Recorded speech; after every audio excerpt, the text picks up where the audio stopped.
ஒன்னு பிரிஞ்சிருக்கிறதாண்டா கஷ்டம்னு நினைக்கிறேன்.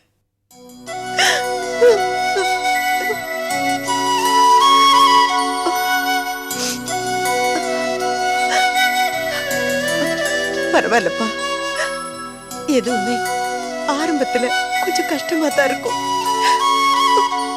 போக போக பழகிடும்.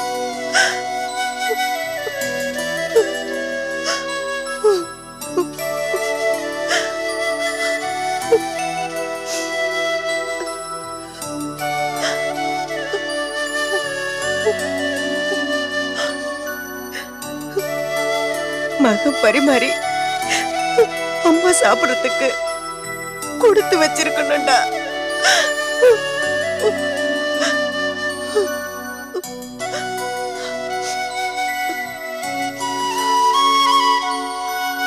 சரி, நீ கிளம்பு மாணிக்கம். இல்லம்மா, பரவாயில்ல.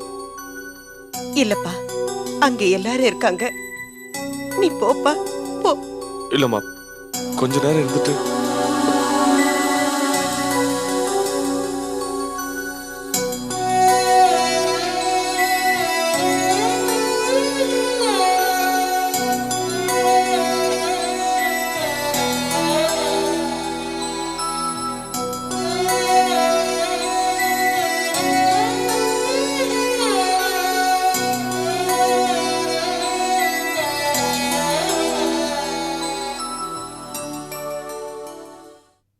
சரோ, நான் கிளம்புறேம்மா.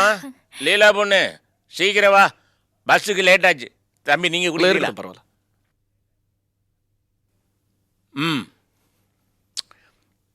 இந்த வாட்டி சரோ வீட்டில் பால் காய்ச்சி சாப்பிட்டு இந்த லீலா பொண்ணுக்கு இந்த எக்ஸ்சேஞ்ச் எம்ப்ளாய்மெண்ட் எக்ஸ்சேஞ்ச் கார்டு எதோ இருக்குது, ரெனியூ பண்ணணும்னு சொல்லிச்சு. அதையும் முடிக்கலான்னு பார்த்தேன், நேரம் இல்லை. இந்த வாட்டி நடக்காத போல இருக்கு. கிளம்பலாமாப்பா? கிளம்பு. லீலாவோட எம்ப்ளாய்மெண்ட் எக்ஸ்சேஞ்ச் கார்டு விஷயமா தான் வந்தீங்களா? அதுக்குன்னு வரல தம்பி, பால் காய்ச்சி சாப்பிட்றோமே, அதே நேரத்தில் இதையும் முடிக்கலன்னு பார்த்தேன். அடுத்த வாட்டி தான் நடக்கும் போது. இல்ல, ஏன் கேக்குறேன்னா, வந்தது வந்துட்டீங்க, லீலாவை இங்கேயே விட்டுட்டு போயிட்டீங்கன்னா நாளைக்கு நான் எப்படி ஃப்ரீயா தான் இருக்கேன், நானே எம்ப்ளாய்மெண்ட் எக்ஸ்சேஞ்ச் கூட்டு போயிடுவேனே. அப்பா, இது கூட நல்ல யோசனையா இருக்குப்பா. இந்த வீடு புதுசா இருக்கு, பழகிறதுக்கு கொஞ்ச நாள் ஆகும். அது வரைக்கும் லீலா என் கூட இருக்கட்டுமே. சரி, இருந்துட்டு வரட்டும். இருக்கியா? இருக்குப்பா. இப்ப நான் கிளம்புறேன். சரி வரேன் தம்பி. வாங்க.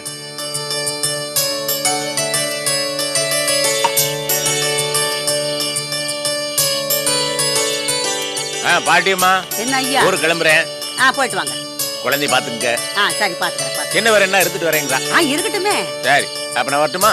வாங்க. அப்பா, தனு, விஜி, பவானி எல்லாம் கேட்டதா சொல்லுங்கப்பா. உடம்பு பாத்துக்க. வரட்டுமா? சரிப்பா. செல்வா, வா, நம்மளும் போலாம். எங்க? நம்ம வீட்டுக்குடா. நீ போ, நான் வரேன். 2 பேருக்கும் ஒரே பாதை தான். உனக்கு ஒரு பாதை, எனக்கு ஒரு பாதை இல்ல. வா போலாம். நீ போ, நான் சைக்கிள் எடுத்துட்டு பின்னாடி வரேன். அட, என்ன ஆட்டோவில் ஏத்து நான் சொல்றேன். அந்த சைக்கிள்ல தான் நான் பின்னால ஏறிக்கிறேன். என்னை வச்சு ஓட்டிட்டு போ. எது? சைக்கிள்ல பின்னாடி நீ ஏறிக்கிறியா? ஏன்பா? இத பார், அவன் என்ன ரேஞ்சுக்கு பார்ட்டிங்கள சைக்கிள்ல கூட்டிட்டு போறான். நான் உன மாதிரி ஒரு பார்ட்டியை கூட்டிட்டு போனா இமேஜ் என்னதுக்காரு? அட பையா, அந்த காலத்துல எங்க வீட்டுக்காரு ஒன்ன மாதிரியே இருப்பாரு. அவரை நான் சைக்கிள்ல பின்னால ஏத்திக்கிட்டு எப்படி போவேன் தெரியுமா? இக வாழ்வினிலே ஆனந்தம், ஈடேறும் காதலே இன்பம் அப்படின்னு பாட்டை பாடிக்கிட்டு எங்க வீட்டுக்கார சைக்கிள்ல ஏத்திக்கிட்டு காலனிக்கு போவேன். இப்படிதான் பாடினி அப்பவும், அதான் போய் சேர்ந்துட்டாரு. அட போடா, நீ ஒண்ணு என்னை சைக்கிள்ல ஏத்திக்க வேண்டாம். நீ வேணா பின்னால ஏறிக்கோ, நான் ஓட்டிக்கிட்டு வரேன். அடே, நான் ஓட்டாத சைக்கிளா, நான் உட்காராத கட்ட வண்டியா? இத பார், டென்ஷன் ஆயிடுவேன். எனக்கு வரப்போற வீட்டுக்காரி கூட என்ன இந்த விரட்ட மாட்டா. நீ இப்படி மிரட்டுறேன்னா? நானும் வீட்டுக்காரி தானடா. எது? House owner. அப்படி இருக்கட்டும், அதான் வந்து தொலை. வா. சரி, இருங்க ஒரு நிமிஷம். இந்த பையன் எப்பவும் இப்படித்தான் என்ன கிண்டல் பண்ணும். ரொம்ப வெக்கப்படாத, சுளுக்கிக்க போகுது. என்னங்க, இத நிர்மலா கிட்ட கொடுத்துருங்க. மட்டுமா? சரி. வர, நாளைக்கு சரா கண்ணு, போயிட்டு வரதா சத்தி? சரி பாட்டி. வா.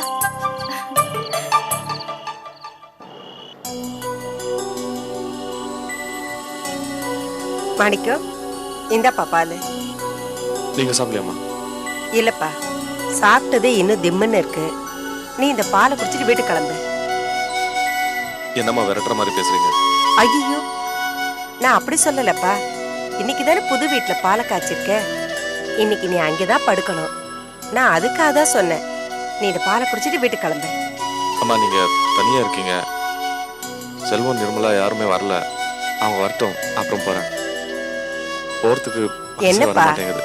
புதுசா என்னென்னமோ சொல்ற? மனசு கேட்கலம்மா. நிர்மலா, ஆ? என்னம்மா இது? 7:30 ஆகுது. காலையில் ஸ்பெஷல் கிளாஸுக்குன்னு போனவ இப்போ வந்து நிற்கிற. காலத்துக்கு வந்துடணுமா? இல்லை நான் 4 பேர் 4 விதமாக பேசுகிற மாதிரி ஆகிடும். நிர்மலா, உன்ன மாதிரி இல்லைம்மா. நான் கூட இப்போ இங்கே இல்லை. நீயும் செல்வம் தானே அம்மாவை பார்த்துக்கணும்.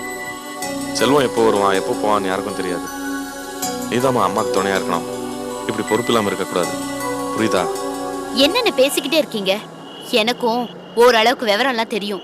எதுக்காக இப்படி நிக்க வச்சு லெக்சர் அடிச்சிட்டு இருக்கீங்க? ஏய், என்னடி இது? அண்ணங்கிட்ட ஏத்து பேசிட்டு இருக்க? கொஞ்சம் கூட மரியாதையே இல்லாம? ஏன் ராசா, நீ உன் வீட்டுக்கு போகாம இன்னும் அங்க இருக்கிற?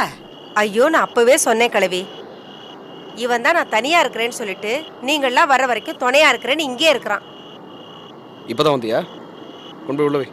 அண்ணா, நாளைக்கு காலையில என்னோட லைப்ரரிக்கு வரியா? எதுக்கு?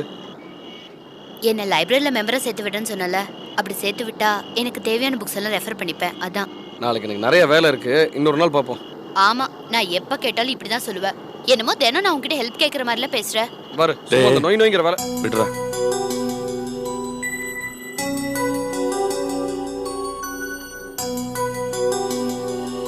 சரி, எனக்கு டைம் ஆச்சு.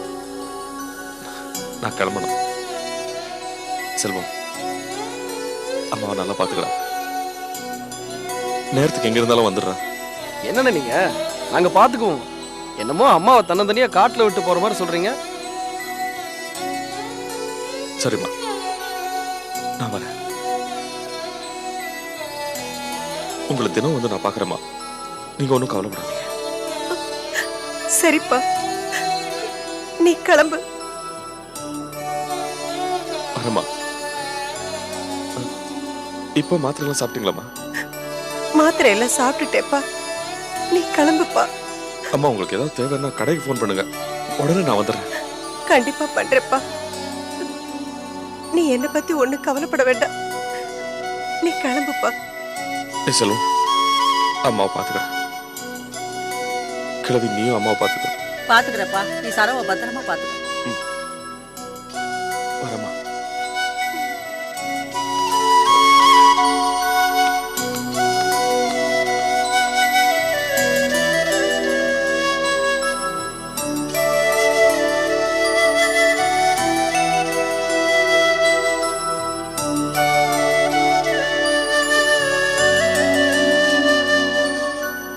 செல்வா, இங்க வா. என்ன? நாம தப்பு பண்ணிட்டோமோன்னு நினைக்கிறேன்ப்பா நானு. ஏன்? அப்பா, உங்க அம்மா அழுவுறதையும் உன் அண்ணன் கண்கலங்கிறதையும் பார்க்கும்போது என் மனசு ரொம்ப வேதனைப்படுதுப்பா. உண்மைதான் பாட்டி. பிரியும் போதுதான் அம்மாக்கும் அண்ணனுக்குள்ள பாசமே புரியுது. அம்மாவும் அண்ணனும் வருத்தப்படுறது நம்மாலதாங்கிறது உண்மை. அதே சமயம் அண்ணனும் அண்ணியும் சந்தோஷமா இருக்கணும்னா இதை தவிர வேற வழி தெரியலையே பாட்டி. அதுவும் சரிதான். பாரு, சும்மா நீ குழப்பாத. இதெல்லாம் நல்லதுக்கு தான், போக போக சரியாயிடும். அப்ப நான் வரேன்.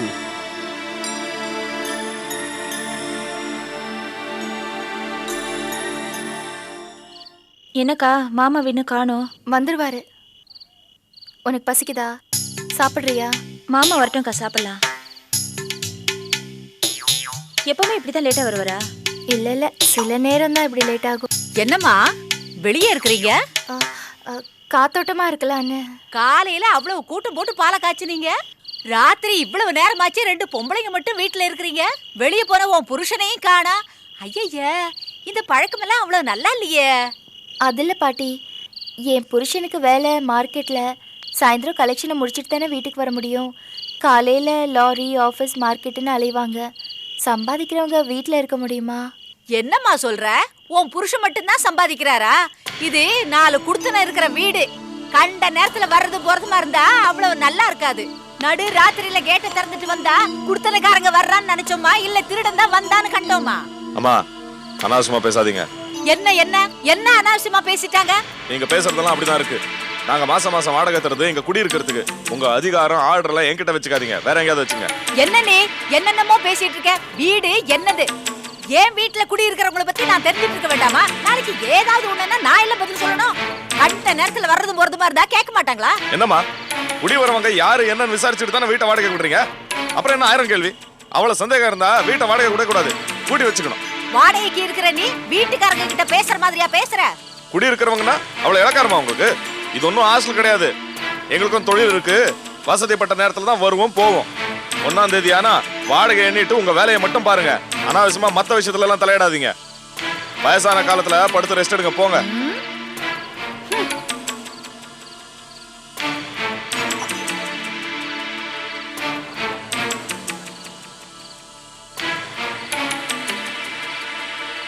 மாணிக்க சார், வீட்டுக்காரமாவ இந்த அளவுக்கு யாருமே இதுவரை பேசல சார். பிச்சுட்டீங்க சார். என்னென்ன சார், குடியிருக்கிறவங்கன்னா அவ்வளோ கேவலமா போச்சு உங்களுக்கு? சரி சரி விடுங்க. நம்ம பாட்டியும் தான் ஹவுஸ் ஓனர். அவங்க நம்மக்கிட்ட எவ்வளோ பிரியமாக பழகுறாங்க. இந்த ஹவுஸ் ஓனர் நம்ம பாட்டி மாதிரி இல்லைங்க. சரி, நீங்கள் கை கால் கிளம்பிட்டு வாங்க, நான் சாப்பாடு எடுத்து வைக்கிறேன். வேண்டாம் சார், எனக்கு பசி இல்லை.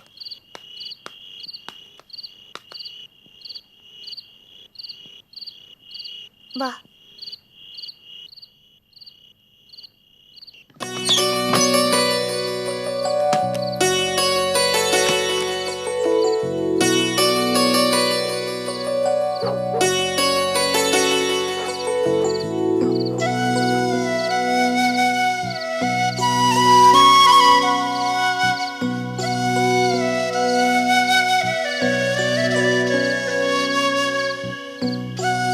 உங்களுக்கு ஏன் பசிக்கலன்னு சொன்னீங்கன்னு எனக்கு தெரியும். உங்க மனசு சஞ்சலப்பட்டு கிடக்கு. இதுல பசி எங்க எடுக்கும்?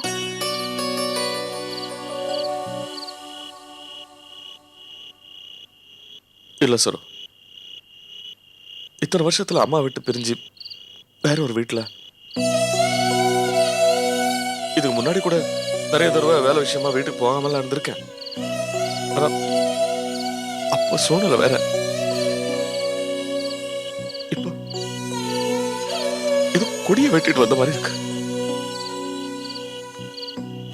நீங்களே ஏன் உங்க மனசை கஷ்டப்படுத்திக்கிறீங்க? நாம என்ன வேற ஊர்லயா இருக்கோம்? நினைச்சப்பெல்லாம் அத்தையை போய் பார்க்கலாம், அவங்க கூட இங்க வந்து இருக்கலாம். அப்படி இருக்கும்போது ஏன் வீணா மனசை போட்டு அலட்டிக்கிறீங்க? இல்ல சரோ, நம்ம என்ன சொன்னாலும் அதெல்லாம் சமாதானம் தான். நான் எங்க அம்மா பிரிஞ்சு வந்துட்டேன். இத்தனை வருஷம் என்னோட ஒவ்வொரு அசைவையும் அம்மா கவனிச்சுட்டு இருந்தாங்க. அம்மாவோட ஒவ்வொரு உணவுகளும், அவங்களோட சிரிப்பு, அழுக எல்லாத்தையும் நான் கவனிச்சுட்டு இருந்தேன். இனிமே அதெல்லாம் இருக்காது. நான் அம்மா வீட்டுக்கு போலாம், ஆனா கொஞ்ச நேரத்துல திரும்பி வந்துடணும். அம்மா கூட இங்க வந்திருக்கலாம், ஆனா ஒரு விருந்தாளி மாதிரி தான். ஒரு பெரிய இழப்பு தான், தெரிஞ்சு எழுதிட்டேன். உங்க அம்மா ரொம்ப கொடுத்து வச்சவங்க. உங்களை மாதிரி ஒரு பாசமான பிள்ளைய பெற்றவங்க ரொம்ப பாக்கியசாலி. நீங்க ஒண்ணு அத்தையை விட்டுட்டு வரலையே. அவங்க பேச்சை தட்ட முடியாம தானே தனியா வந்தீங்க. இது பாருங்க, கொஞ்ச நாள் இருந்து பாப்போம். முடியலன்னா அத்தையை கூடவே வச்சுப்போம். ஆமாங்க, நீங்க அத்தைய தினம் போய் பார்த்துட்டு வாங்க. நீங்க நினைச்சு வருத்தப்படுற மாதிரி இது ஒன்றும் பெரிய பிரிவு இல்லைங்க. இந்த ஸ்கூல் பசங்களுக்கு லீவ் விடுற மாதிரி நினைச்சுக்கோங்க. ஐயோ, நீங்க அழுதீங்கன்னு அத்தைக்கு தெரிஞ்சா வருத்தப்படுவாங்க. நீங்க தைரியமா இருங்க.